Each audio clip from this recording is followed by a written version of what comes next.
For many of us, Christianity was a set of answers.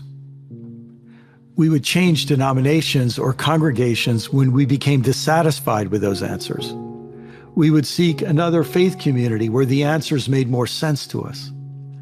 But in so doing, we strengthened the assumption that Christianity was about correct answers to a certain set of questions.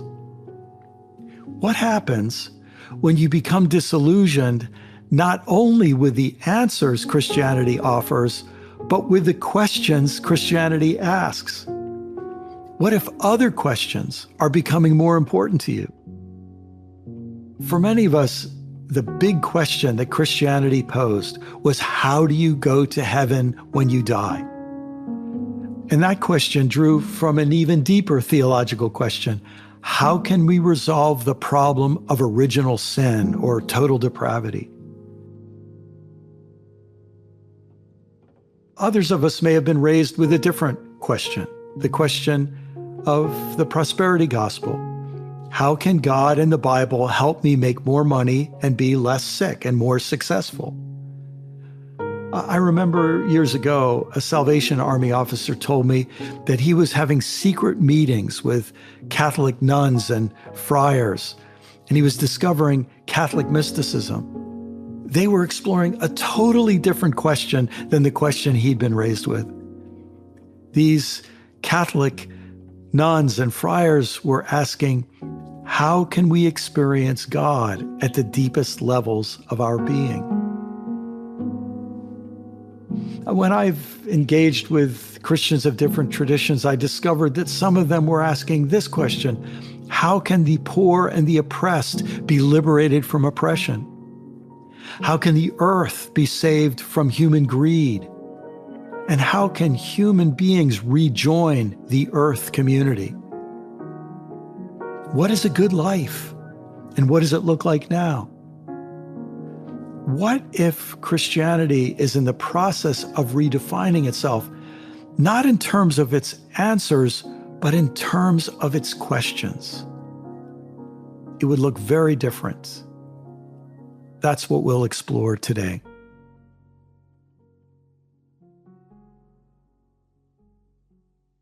Listen as I read this quote from Do I Stay Christian? Like millions of people, I've moved out of the old universe into which my grandparents were born. I was raised in that world. I remember it, but I simply don't live there anymore. To have opinions about arguments based on the rules of that universe feels like being asked to vote in an election in a country in which I was born but no longer have citizenship. In the universe I inhabit, there aren't two eternal, fundamental, unchangeable categories: temporal versus eternal, physical versus spiritual, sacred versus secular, saved versus damned, perfect versus fallen, and so on. No, the cosmos is far more interesting, rich, and interconnected than that. I can try to explain it by offering a simple analogy drawn from my love of fly fishing. I'm standing in a stream, and I cast my fly, which is a lure made of feathers and thread, to a seam in the water, a place where fast-flowing water meets slower or still water. What is that seam? It certainly is not a set of atoms. Every second, one set of atoms is replaced by new ones. If we suddenly froze the stream to stop the atoms from moving, to capture that seam as in a photograph, the seam would no longer exist. That's because the seam, we might say, isn't a fixed and static thing. It's a pattern of things, a relation and flow of things. It is temporary, contingent, more of an event than a thing. I look upstream and see a hump of water in front of a rock, another pattern or event. I see the stream itself, also an event. I look at the rounded rocks beneath my feet. Before the stream smoothed them, they were jagged boulders on a mountain. And before that, bedrock under the mountain. And before that, fluid magma deep beneath the earth. And before that, space dust drawn into orbit around the sun. What I see as a solid round rock is just one event in a long, long story. Then I look down to see my reflection in the water, and behold, I realize that I too am an event, a flow, a pattern of relationships. I used to think that things were real and change was something that happened to them over time. Now I think that change is real and things are events that happen over time. Change is the constant, and things come and go, appear and disappear, form and fade away.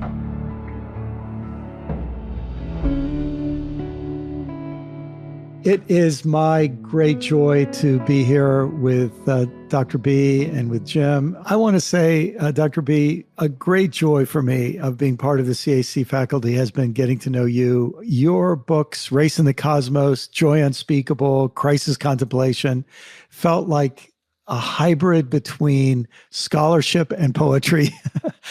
I love your podcast, The Cosmic We. And I wonder if you could just tell everyone two things about you that they may not already know, one personal, one professional, in either order. Well, I've had many incarnations. And so before I was a kindergarten teacher, before I knew who I wanted to be, I was a member of Actors Equity, the Screen Actors Guild. I performed with Samuel Jackson, who's going to be honored this year in the Oscars, with his wife, LaTanya Richardson, in For Color Girls Who've Considered Suicide When the Rainbow Is Enough, in the Atlanta version. And I also performed with Leonard Bernstein in Austria. So that's one incarnation as kindergarten teacher, attorney, actor. And personally, I enjoy ice fishing. I learned how to do it in Minnesota. Oh, my goodness. Those are two things I didn't expect. That's fantastic. Well, Jim, I'm going to ask the same question of you in just a minute, but I should say the first time I heard you speak live, I'd seen many of your talks online, but the first time I heard you speak live a couple of years ago at a CAC event, or several years ago, I texted my wife and I said, if I were to list 10 of the best lectures I've ever heard in my life, I just heard two of them. I read and reread your book, Merton's Palace of Nowhere, and I was so deeply moved by the draft I had a chance to read of the memoir that you're working on now. But I wonder if you could tell folks two things about yourself that they maybe don't already know. I don't know. We can't have a competition because it'd be impossible to beat Barbara's, but yeah. That's true. Yeah, I don't have that repertoire skills. I say things about me personally. I say personally for me, they're age-related things. One is I've not read anything contemporary for 10 years. I've not read any of Richard's books. I've not read yours. I just haven't read anything for 10 years. I'm immersed in these texts. Yes. Of these mystics. And certain, the philosophical theology of medieval, of Augustine and Aquinas. And I read them over and over and over. I have a big library here. So that's one thing, so something. And the second thing is that my oldest daughter has a daughter who has 3 children. So my oldest daughter is their grandmother, which makes me a great-grandfather and kind of a multi-generational old guy who doesn't read anything anymore. and that's my claim.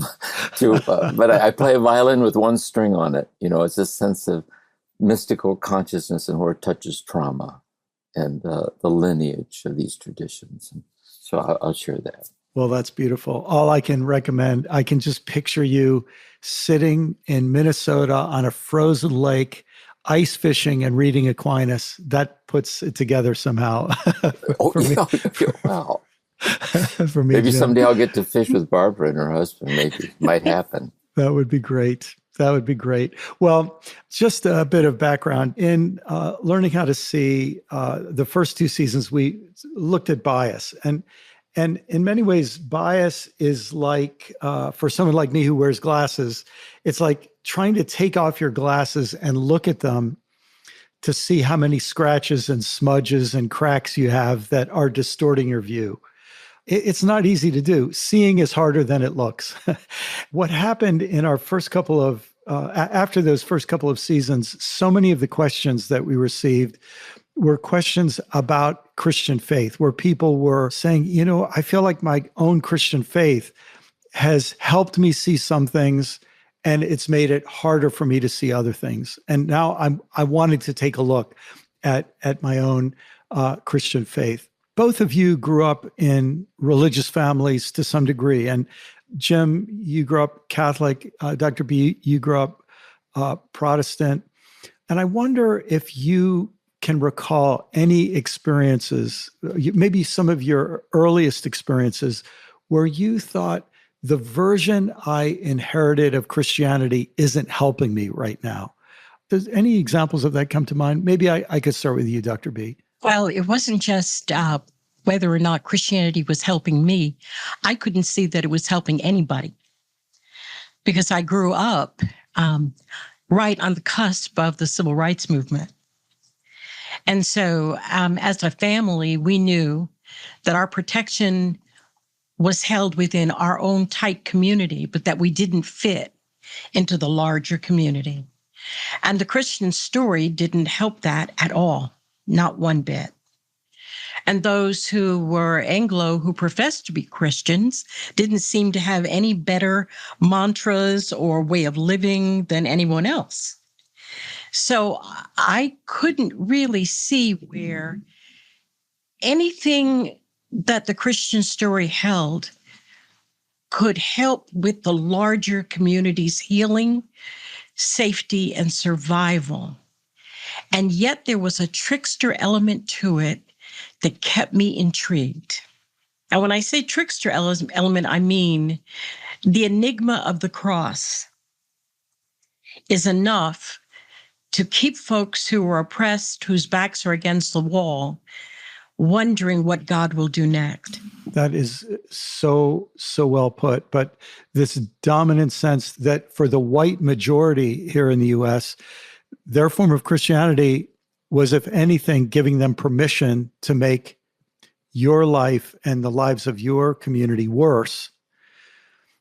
But maybe there was some little twist there that could be of help. Yes, there was a certain liminality. There was a way of living in the world with folks who you knew did not love you, and yet being able to have a perspective that gave you insight, gave you the ability to write, to think, to do poetry, to dance, to rejoice.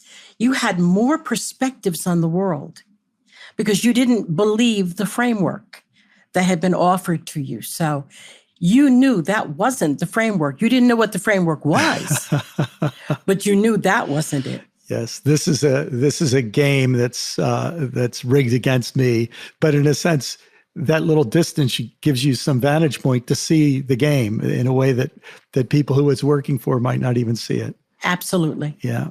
I'd love to hear how you'd answer that question, Jim. Were there points where you said the form of Christianity that I inherited, it's not helping me? Well, I think 2 things for me, 2 points with that. I guess my first experience is that when I was growing up, I was oldest of 6 children. My father was a violent alcoholic. And one of my very first experiences is lying in bed at night, listening to my father beat my mother outside the door. And following what my mother used to pray to ask God to give me the strength to get through this. And as I was lying there in the dark, I sensed that God merged with me in some unexplainable way, where God became tangibly real, like God's presence was sustaining me. I found also that when I made my first communion, 7 years old, As I did receive the Eucharist, I'd go back and kneel down and put my face in my hands and hold real, real still. I can remember feeling, because I was inside the church, I was inside of God, and having received the Eucharist, God was inside of me. And I'd hold real, real still inside of God, inside of me, and I felt that was the gate of heaven. And then I felt, when I would listen to the sermons and things in church, I couldn't find anyone talking about that. So then when I was 14 and discovered Thomas Merton, the journal he wrote at the monastery, he was talking about that. And so that drew me to the monastery, and I spent 6 years there, cloistered monastery. It had a very profound effect on me. Then when I was sexually abused there by one of the monks, I had kind of a breakdown on my trauma, came back. And I left the church. I kind of just dropped out of the whole thing. I became disheartened. But then I found I had to, like mercy, like we're infinitely love broken people. And I found my way back to discover this mercy of God on all of us in our brokenness. And so then when I got my doctorate in clinical psychology, that's where I started touching, where trauma and transcendence touch each other, and transformation and healing. And so that's been I would say that's been my thing. I don't want to put words in your mouth, but I want to test a hypothesis here. It seems to me you had this powerful, direct experience of God at such a young age that sustained you, that it's almost as if whatever Catholicism was saying, a lot of it didn't match up with that experience. And obviously later, when you were traumatized, it contradicted that. But it's almost as if it sounds like somehow you were able to sort of brush aside an awful lot of those distractions. You knew what the real thing was from an early age. Am I saying that right? Yes, I'd put it this way. You know how I put it? At the Last Supper, there was a traitor at the table. Things weren't off to a good start.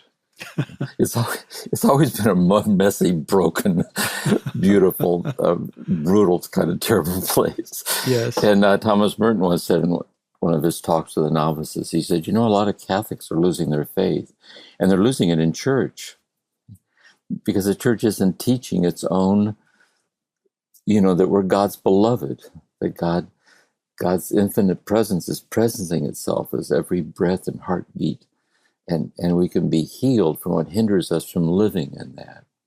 And I found that to be so true. If I could cut through, not get caught up in these very real concerns, they're real, but first become contemplatively grounded in God, grounded in me, I could then face those dilemmas from that vantage point, rather than trying to sift it all out from the vantage point of, that's been part of my thing. And I found that true in psychotherapy too, in spiritual direction, where people are trying to get to the heart of the matter, this kind of vulnerable, tender place, and the light that shines out, and the light shines in the darkness, and that guides us through life. And it's always been the feeling tone of it for me. I hadn't ever really thought of this before, but it strikes me that both of your experience, in a sense, take place against a backdrop of abuse, the social abuse of a white supremacy that was baked into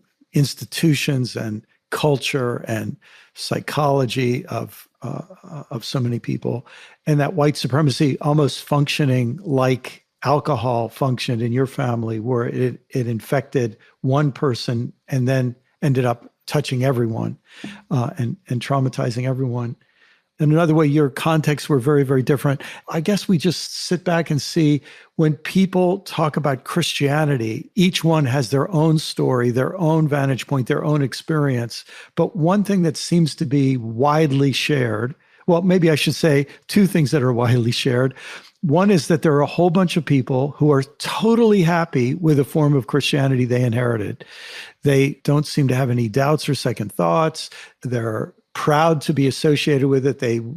Any problems seem to be one bad apple, but the rest of it's all good. And then there are another whole group of people who just say, this thing is not helping me. This thing is not good for the world. It's almost like we have a whole lot of people who are totally in on this thing, and a lot of people are saying, yeah, this doesn't seem to be working, and it seems to actually be a problem. Does that resonate with what you see? It resonates with me because the whole Christian story is a story that we didn't write. We're not even the main characters in it most of the time, if you're humble enough. And so my questions were not about the overarching story and what it meant from my life, but about purpose and gift and why I was here and how much time I had to accomplish what I came here to do and how I would do that. And so the questions were questions I turned into myself. They were not questions I could pose to the majority culture because I wouldn't get the answers I needed. I posed those questions to myself, and my parents taught me, ask yourself why you're here. Ask yourself what the purpose is. What can you give? How can you give best? What is the best of who you are? And so when you're focused on those kinds of questions, you don't have as much time to worry about the political questions, the dehumanization questions. You know they're there. You know you have to stand up against it and resist. But the primary question is, how do you get further in the story that is a story nested within other stories? Mm. And that very personal story of how am I going to live? What is my calling? Where do I invest my energies? Right. But it is not an individual I. It is an I interwoven with community. Because everything I did as an African-American woman was going to reflect at that time, not so much now. It was going to reflect on the community. Yes. I think that's a really important insight. When Jim and I were growing up, white people being in the majority had this sort of luxury of individualism. We could think about our own individual lives.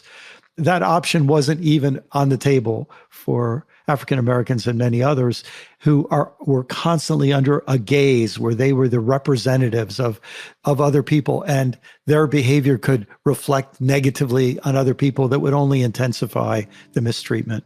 That's right. Even though it was community, Bernice Johnson Reagan says famously, everybody during a revolution had to say I. So this little light of mine, I'm going to be part of the revolution. I'm going to be part. You couldn't hide under the we, the collective we. Are you going to betray us? Are you going to betray us? You had to say I. And those individual I's create community, but they don't allow you to hide under the collective where no one is responsible.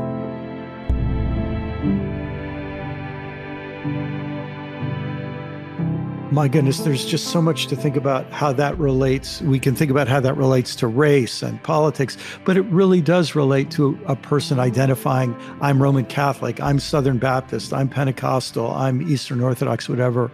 The way that the we that we join becomes, for some of us, becomes a way of avoiding ever having to answer the I question. I'm just doing what my group does. I'm just thinking what my group thinks. But there are other times where it has the opposite effect. When I listen to an awful lot of people who are struggling with Christian identity right now, what I hear them saying is that the answers the Christian faith gave me to the questions the Christian faith told me to ask are unsatisfactory. Sometimes it's answers, for example, how old is the earth? And I grew up in a fundamentalist setting where we had to answer the earth is about 6,000 years old because we added all the genealogies in the Bible and they came up to about 4,000 years. So 2,000 years since then. And so for me as a young kid, I just thought, I can't believe that the earth is way older than that. There's so much evidence for that. So I became dissatisfied with the answers I was given. But then later, what happened to me when I was a pastor and I was preaching from the Bible every Sunday, I realized that the number one question that I was asked by my Christian upbringing was, how do I go to heaven when I die? How do I get my sins forgiven so my original sin gets legally taken care of so I can go to heaven when I die? And I realized that's really not the question that anybody in the Bible was asking.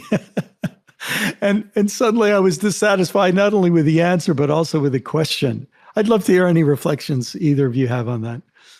Something that's helped me is, let's say, where the faith community has offered these answers, and then we take it in, and which ones we like and agree with, don't agree with, and we try to sort all this out.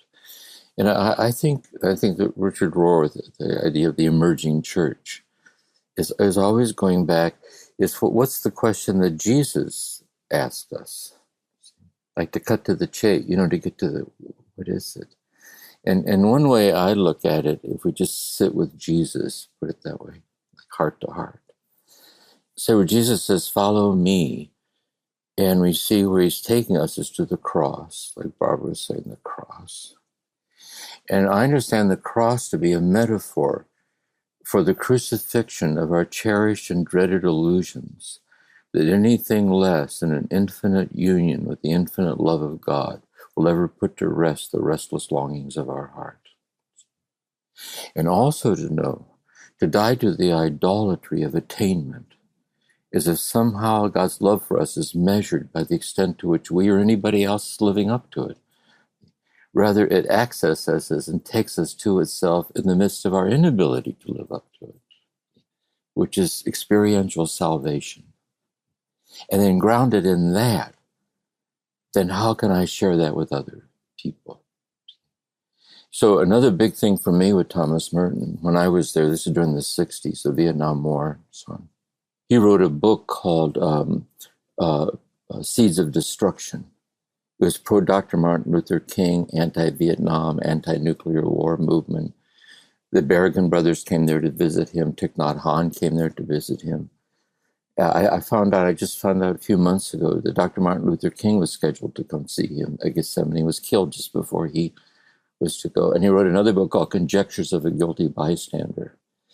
And that's where he saw that the true contemplative would draw us in the world at one level to be more radically one with it at another level. And that we're all woven into each other. We're all siblings of this infinite love. And so those are some connotations to me that have meant a lot to me. See, unfortunately, most of our questions are formed around the myopic issues of our day, our culture, our current crisis. And they often reflect our own ego need to resolve and to control. And we may have just reached an end for those sorts or types of questions. My questions echo into deep mystery. I'm not sure that there is anything but echo when you are delving the very essence of what it means to be alive, what it means to be faithful. In our family, even though Christianity doesn't answer the questions, God is. And so that was a reality that didn't require answers. God is. God may not do what God is supposed to do or what you think God is supposed to do, but God is. And there is a reality to it that. There is hope in that. There is grounding in that. And so there is always a way out of no way when God is. Jim, when you're describing, and I think all of us can feel it when you talk, this encounter with the infinite love of God that begins with a frightened young boy who is hearing things that no young boy should have to hear, and witnessing things that nobody should have to witness. This direct encounter, in a sense, made so much of the arguments in the religious world seem much, much less important. And for you, Barbara, this sense that whatever is meant, all that's held in that phrase, God is, there's this encounter, there's this reality that makes an awful lot of other things seem unimportant. I think if people were allowed to say, oh, that's what Christianity is supposed to be about, they might, in a sense, find a way around this frustration that is thrown at them every time they show up at Mass or every time they show up at church, where they're being asked to be against this group of people or to always support this political party or whatever it is. They would sense, oh, this is a higher level discussion entirely. I wonder if part of what we're all of us, the three of us, but so many other people as well, are struggling with is the possibility that instead of looking for answers and certainty, what we're looking for is some deeper reality, some deeper experience that is less about answers and certainty and more about the questions that preoccupy us. And if that makes sense, let me venture that, Jim, one of the preoccupying questions of your life, maybe the preoccupying question of your life, has been, how do I enter and stay and enjoy that deep, deep communion with the infinite love of God? Would that be a fair way to say it? Yeah, in a sense, yes. I would say, I was listening to you and Barbara talking to, thinking about, Thomas Merton once said, he said, in the spiritual order of things, to understand is to know that you're infinitely understood. He once said about the monks in the monastery, he said, there isn't a single monk in this monastery who knows why he's here. And if he thinks he knows why he's here, he doesn't know why he's here. Because we're here because God loves us. And there's moments we're touched by this in our heart. There's moments of communion. So it just isn't that the answers fall away, but in a certain sense, the question falls away. There's a certain moment where it's just infinite love in all directions, unexplainably, like through and through and through and through and through.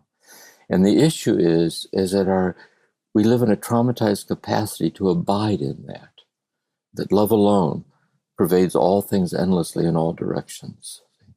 And in our heart, we know it's true. There's a moment that we taste it. We desire, how do I abide in that? So that by being transformed in it, I might habitually see it everywhere. That's the task, I think. Because when we're traumatized or upset, the density and intensity of the trauma or the cruelty, it like closes off access to this love alone that is ultimately real. So I'm always trying to sink the taproot of my heart in this one love unfolding itself everywhere, and which transcends the darkness of this world, not to be carried off away from the world, but to radicalize my present in it. And that's how Jesus lived. Jesus walked this earth. You have eyes to see and you don't see. You don't see the infinite love of God shining out and standing up and sitting down, your brother, your sister.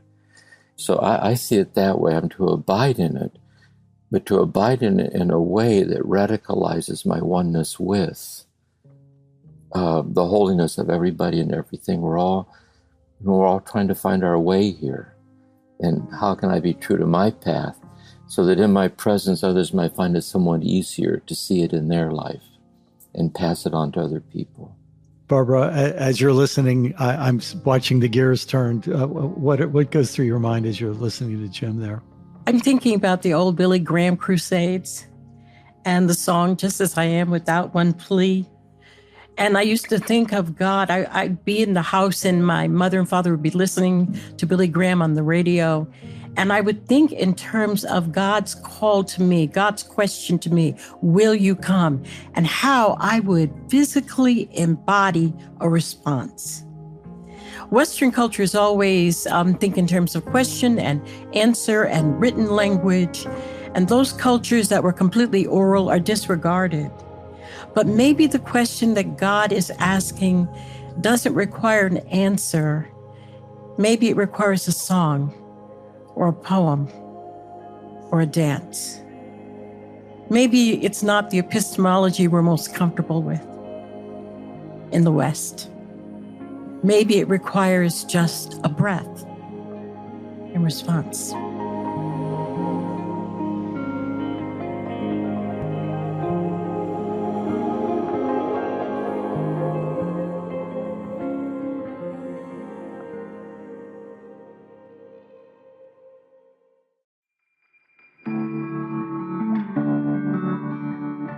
That phrase, it's not just that the answers fall away, the questions fall away.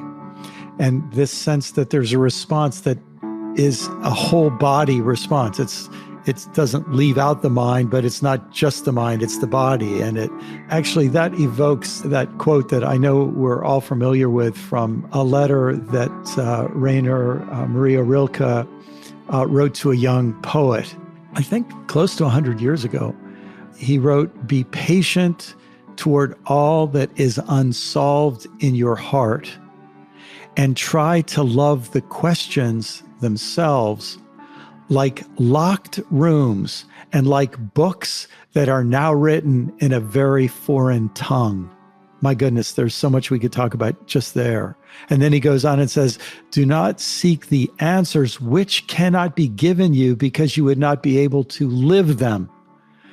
And the point is to live everything. Live the questions now. Perhaps you will then gradually, without noticing it, live along some distant day into the answer. And I picture the idea of you live with a question and you don't answer it, you dance it and you cook it. And it's something that invites your vitality. It's what makes you come alive as you respond to that question. Yes. Jim, your life as a spiritual director and therapist has brought you to have to listen to people who come to you with questions and problems. And I'd love to just hear, how have you learned how to respond to people in that they're coming to you with a big question or a big problem, and they're looking, maybe you feel they're paying you money to help them get an answer? I love this quote. I often share it when retreats on Merton and Seeds of Contemplation. He says, "The world and time are the dance of the Lord in emptiness. The silence of the spheres is the music of a wedding feast." He says we don't have to go very far to get glimpses of this dancing when we are alone on a starlit night, when we know love in our own heart, when we see children in a moment they're really children. See, it like flashes forth like this. In another passage, he says, beginners have a lot of questions, and they're looking for someone to answer the question. As well, they should. But they get into it, they realize here all along God's the one asking the question. And they don't know the answer to God's question. They don't even understand the question. See? So I think there's certain moments, we fall in love, or we have a child, where somebody dies, like the rains fall from our hands. And just for that brief moment, there's a luminous quality that shines forth. See? And the ego always tries to close the gap again by generating more. We almost keep generating this need for answers to hide from what we're looking for. See? We're trying to free ourselves from that. So what I have found in therapy, what happens is two things. One, or should I say, to risk sharing what hurts the most in the presence of someone who will not invade you or abandon you. You can learn not to invade or abandon yourself. That's true. You can be reparented into this love that from the very first moment you were born you deserved and didn't get. You can find it.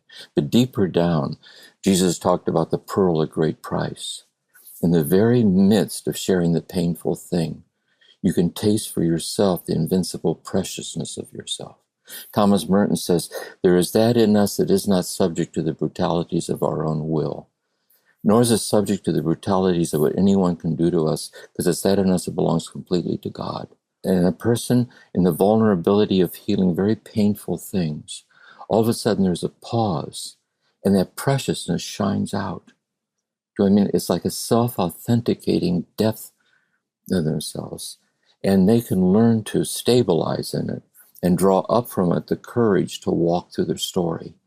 And I've seen that over and over and over again, like the depth dimension of and you end up with the healing, you end up more than you bargained for. And you walk away from it wiser about life and fragility and gratitude and all things that, In that sense, the presenting problem, I'm coming to see a therapist because I'm in the middle of a divorce. I'm coming to see you because I'm struggling with depression. I'm coming to see you because I've lost my 6th job in 6 years. Maybe there's something wrong with me and not with all those bosses. And I come to see you and I have the problem I'm coming with, but maybe the problem is the excuse that gets us into the presence of someone who won't invade us or abandon us. And in that relationship comes the healing. Yeah, here's how I put it too, often happens, is that if you come to see me for therapy, you come with a presenting problem, and you talk and I listen. And at a certain point, I say to you, I want to ask you a question so I can understand better what you're saying. And it's a real question. And my question is such you can't answer without pausing to listen to yourself, to know what to say. And in that moment, you're more present to yourself and my presence. And already the union starts. And when you share it with me, I share it back. We go a little closer, and I say, well, if that's true, I have another question. And eventually we get close to the hurting place. And we know it because you'll tear up, or you'll laugh when you say something sad, or you'll look away. And I'll say, if we move too fast, you'll get re-traumatized. But if we don't get close enough to touch it with love, we can't heal it. See? So what would make it safe in here? So in a paced way, you might find your way to yourself. And I think that's where the pearl of great price opens up, the tenderness of that exchange. And I think this goes on in marriages, with children. Sometimes this sort of all gets abused too. But you really know people despair or go deeper. They despair or go deeper in this willingness to constantly sift out the heart with these kind of sensitivities. I'm thinking about how fragile everything is. And that may just be the order of things. And why do we require the delusion that things are solid and static and that they're going to reach a goal? Why can't we embrace the fragility of life, its brokenness? Why can't we admit that we don't have questions, we don't have answers, and sometimes all you have is lament or the moan or the cry or the uttering of the Spirit on your behalf because you don't know what to say or you don't know what to do? I think my life would have been more meaningful if I had embraced more fragility.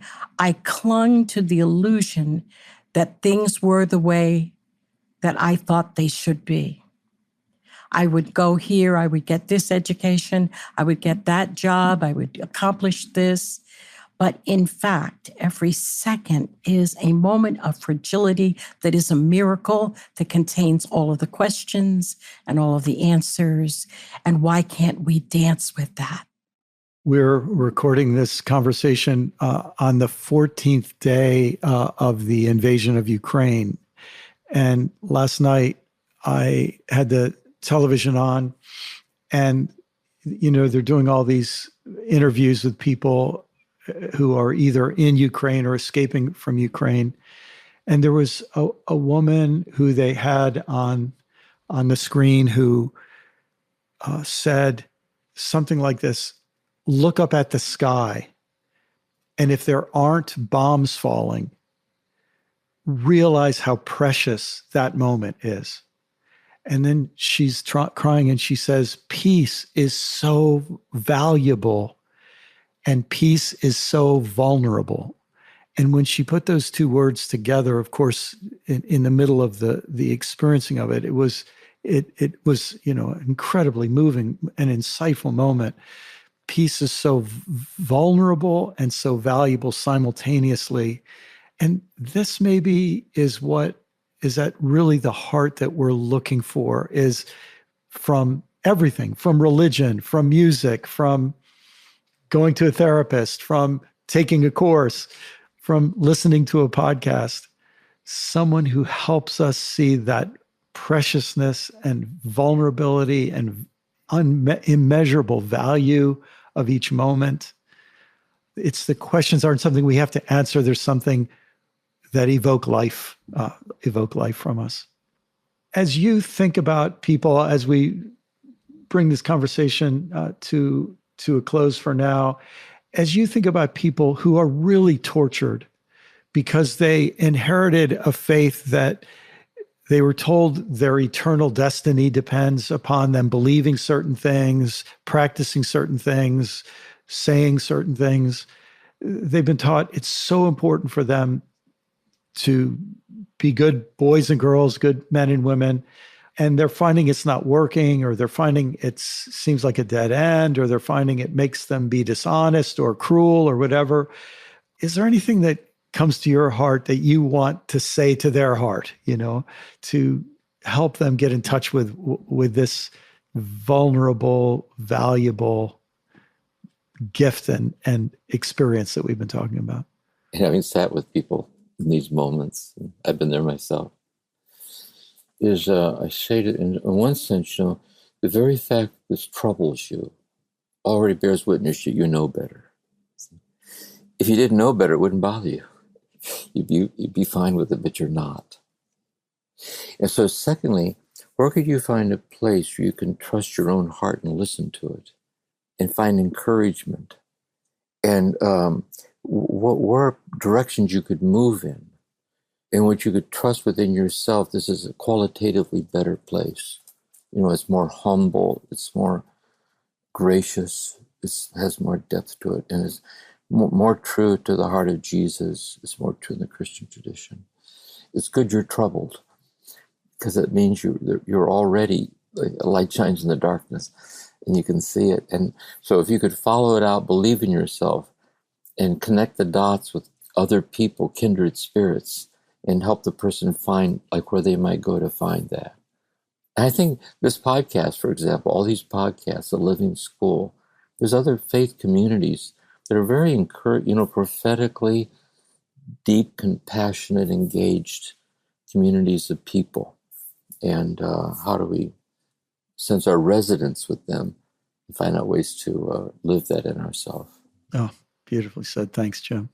I would also say that there is within a reflective voice, internal, that responds, that you can ask without asking the questions that have no answers.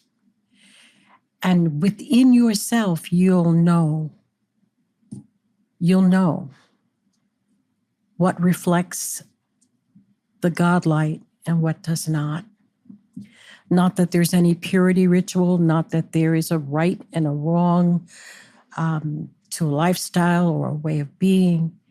There's just an inner reflection of God light that I call God light, that directs a path even when you can't see where you're going. So for our family, it's always been in the mysteries, the ancestral mysteries, the dreams, the premonitions, the whispers of things that you can't grasp, but that are very real nonetheless. Beautifully said. Jim, one of the things that I know was significant in your own development, and Thomas Merton and others actually, I think, helped you go in this direction, was in your own contemplative and personal journey, you found help from Buddhists, and you found help from other contemplative and mystical traditions outside of Christianity. And Barbara, I know from reading your work that science provided, I'm sure other religious traditions helped you as well, but your interest in cosmology and in deep time and in thinking about the scientific realities and grandeur of the universe, it helped put things in different perspective for you. And I'd love to hear from, if there's anything you would want to share about how these sort of vantage points or connections outside of traditional Catholicism or traditional Protestantism have helped you. Yeah, anything you can say about that. Cosmology helped me to understand what my aunties were doing when they were prophesying and giving us messages from dead relatives. It's all conjuring.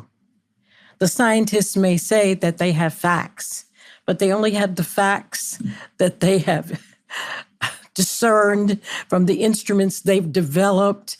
But let's think about it. In reality, science is still just conjuring.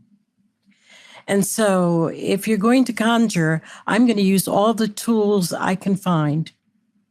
I don't just want the wisdom of the elders.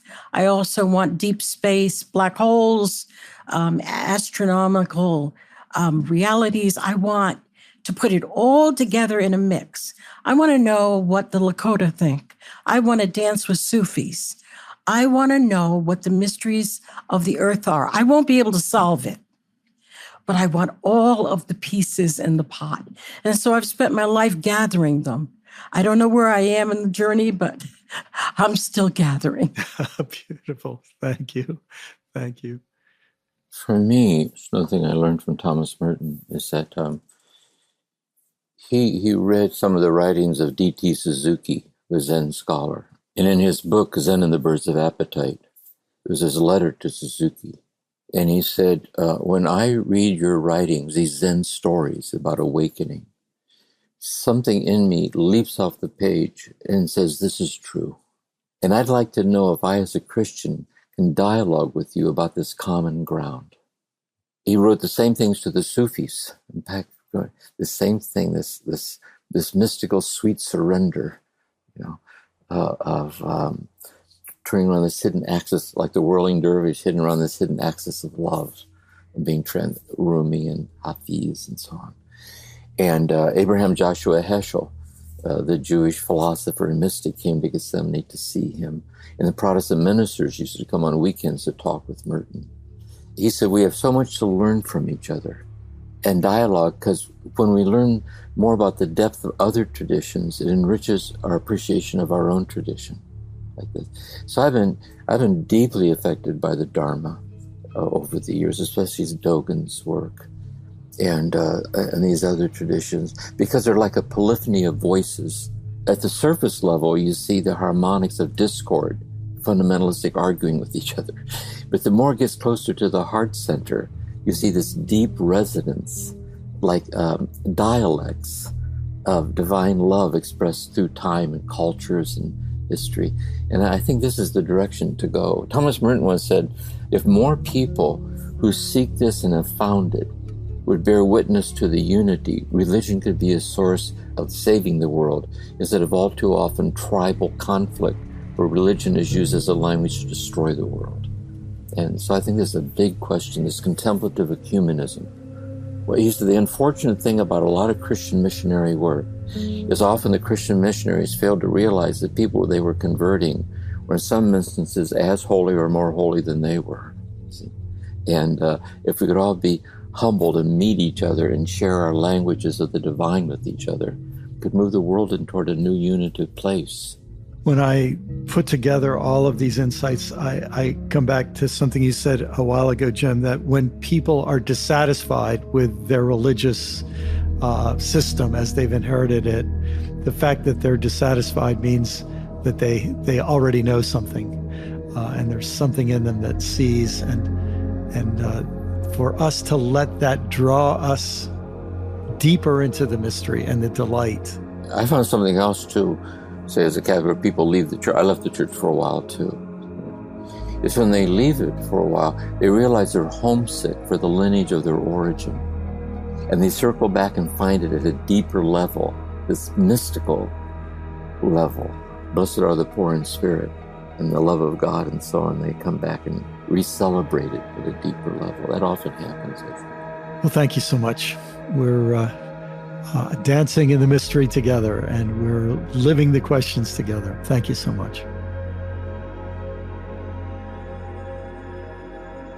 Please let these words from the poet Rainer Maria Rilke, let them resound and echo within you as I read them slowly now. Be patient toward all that is unsolved in your heart, and try to love the questions themselves. Like locked rooms, and like books that are now written in a very foreign tongue. Do not now seek the answers, which cannot be given you because you would not be able to live them. And the point is to live everything. Live the questions now. Perhaps you will gradually, without noticing it, live along some distant day into the answer.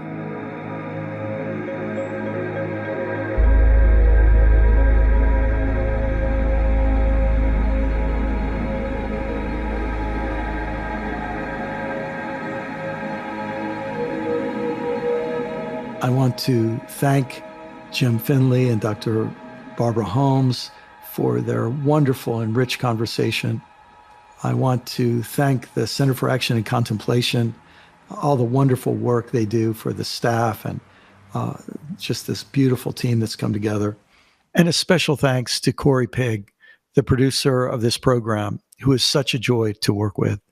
And I want to sincerely thank each of you for listening, for letting happen inside of you whatever is happening. And I look forward to seeing you for the next episode.